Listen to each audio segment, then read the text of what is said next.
Over on Jaguar Eater 7, a new baseball video is out. In this video, we talk about a bizarre controversy in 1984 between the Detroit Tigers and musician John Denver. Click the card in the upper right corner to watch. And now, on with our feature presentation. I want you to imagine this scenario at the NFL draft.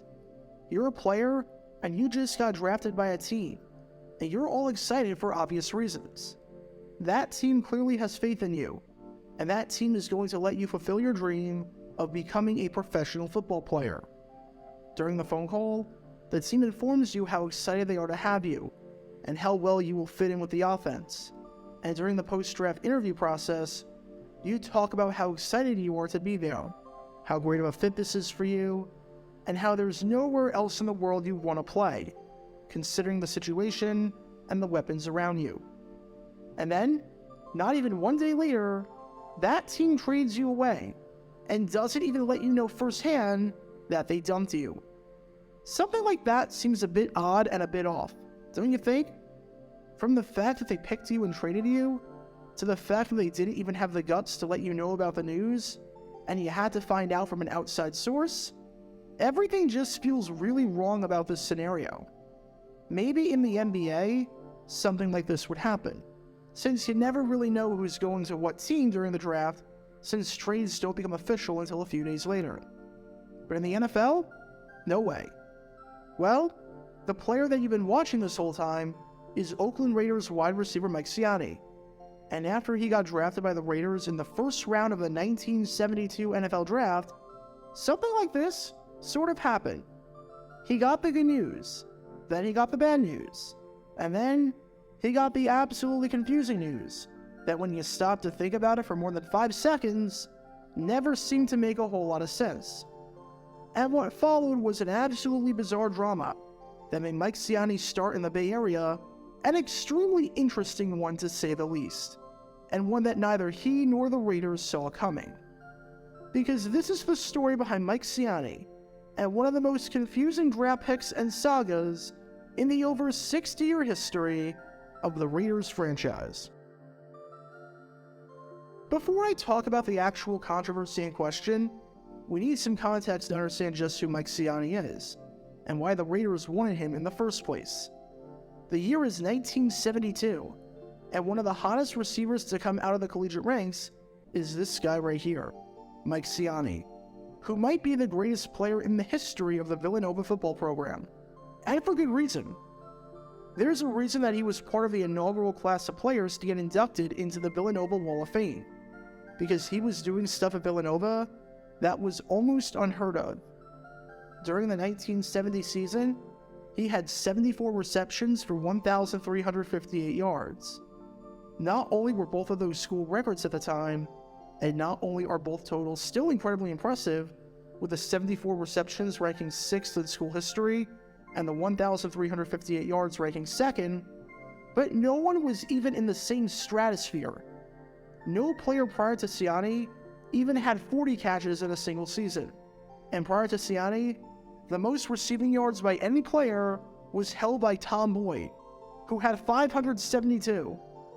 Siani more than doubled the record, and ended his career with a school record 148 receptions for 2,776 receiving yards, as well as a school record 34 touchdowns, with a record-setting 15 touchdowns during the 1971 season. He even had one game during that incredible 1971 season of his against Xavier where he scored 5 touchdowns, which was the school record for most touchdowns in a game, and still is the record, although Brian Westbrook tied that feat during the 2001 season in a game against James Madison. And while Siani, first and foremost, just wanted to play in the NFL, the place that he really wanted to play was somewhere out on the West Coast, as he was fascinated by it. Siani spent his whole life in the Northeast, being born on Staten Island, playing his high school ball in New York, and playing his collegiate ball in Pennsylvania. The West Coast was an entirely different world to him, and it was a world that he really wanted to be a part of.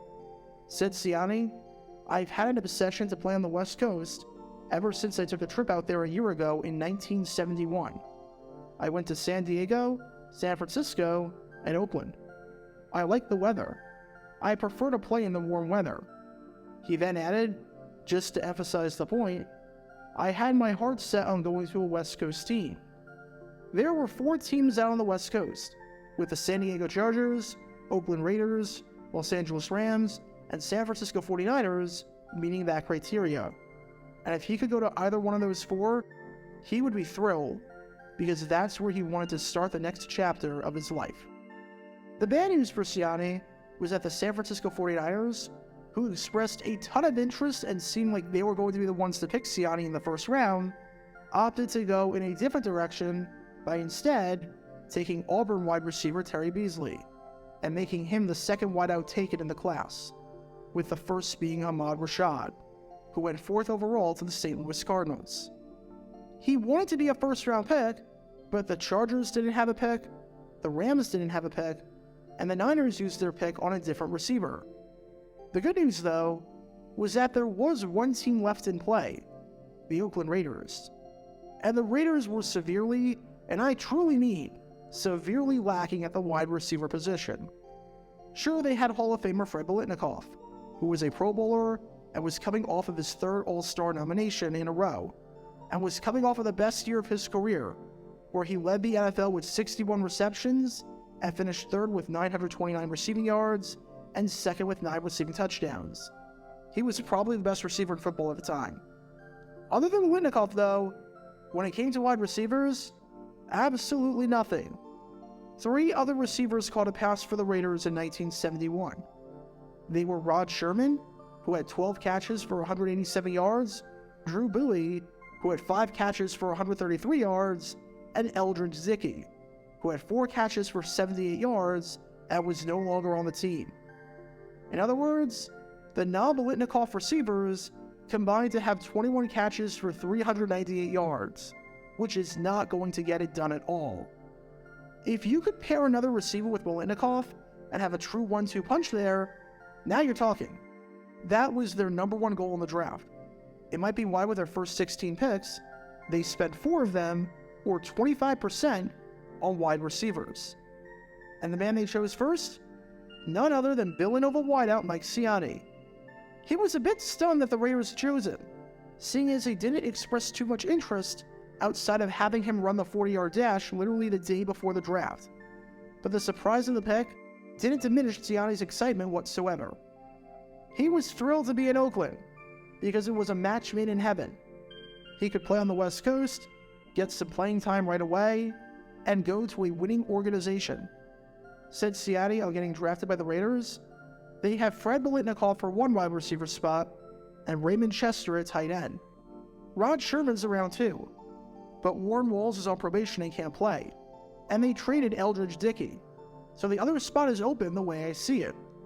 That's one reason I'm glad to be on the same team as Biletnikoff. He's a lot like I am.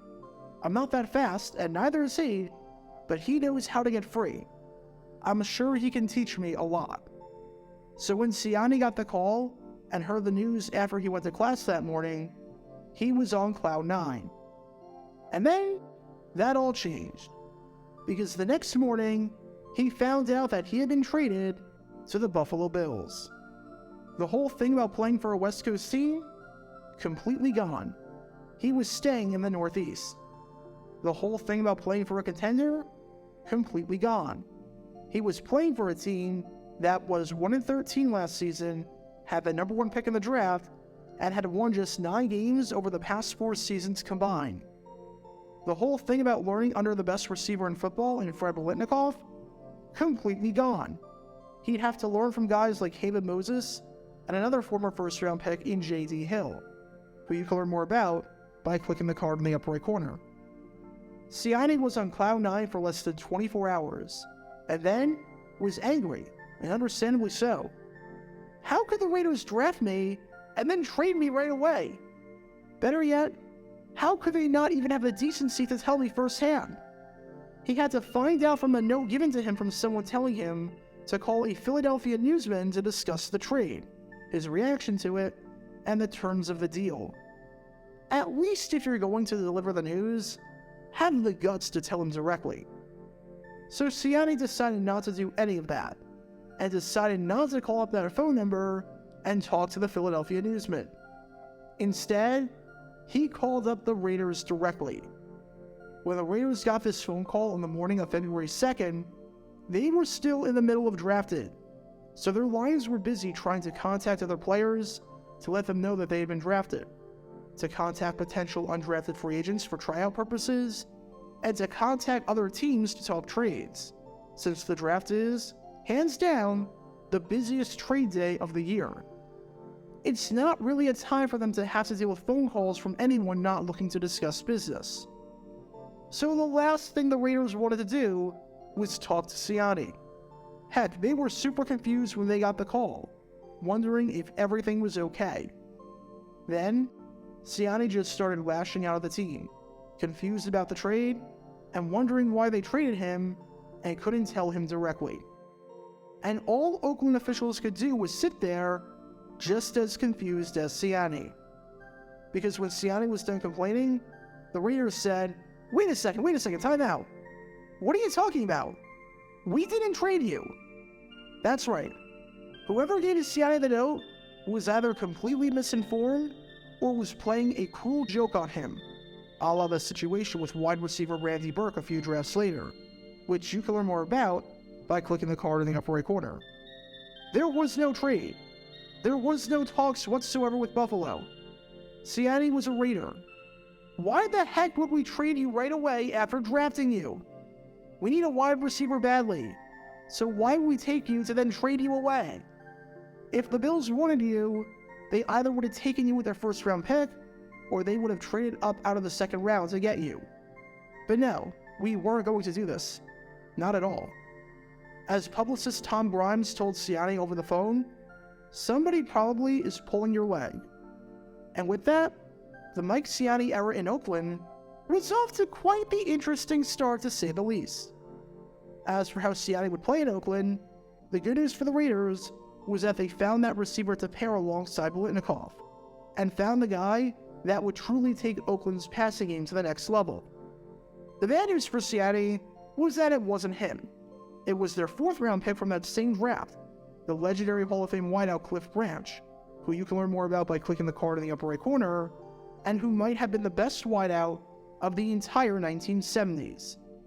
It wasn't a knock on Siani by any means, as Siani had a decent career in Oakland, playing 6 seasons there and recording 128 receptions for 2,079 yards and 13 touchdowns. Plus, he did have a nice 3-game streak in the playoffs with a touchdown catch, and he finished inside the top 10 in yards per catch as a rookie in 1972, and 9th in the NFL in receiving yards in 1973, when he had a career-high 742. And while Siani would play the final 3 years of his NFL career back on the East Coast for an AFC East team, it was the Baltimore Colts, not the Buffalo Bills. Just to recap this entire saga, a wide receiver was drafted by a team, then thought he was traded immediately after by that team, then angrily called up that team to figure out what the deal was, then found out that the trade wasn't real, and was just as confused as the team as to what exactly was going on. Nothing about this situation seemed to make any sense. But then again, as we've learned many times on this channel, nothing about the draft back in the day seemed to make any sense either. And that's putting it lightly. Because in 1972, in the midst of all the trades that were made during the draft, the biggest storyline was the trade that wasn't made, even though someone thought it was. Get your official Jaguar Gear 9 merchandise by going to jj9shop.com, and be sure to like and subscribe, as it really helps the channel out a lot. Join me every Wednesday night where we'll play NFL Trivia for cash prizes at 9 p.m. Eastern over on Twitch. To learn more about the history of college football, subscribe to Jaguar Gator 8. To learn more about the history of Major League Baseball, subscribe to Jaguar Gator 7. Also, special thanks to all of our Patreon supporters for helping out the channel. Your support is greatly appreciated. See how you can become a patron and request future video topics in the description below.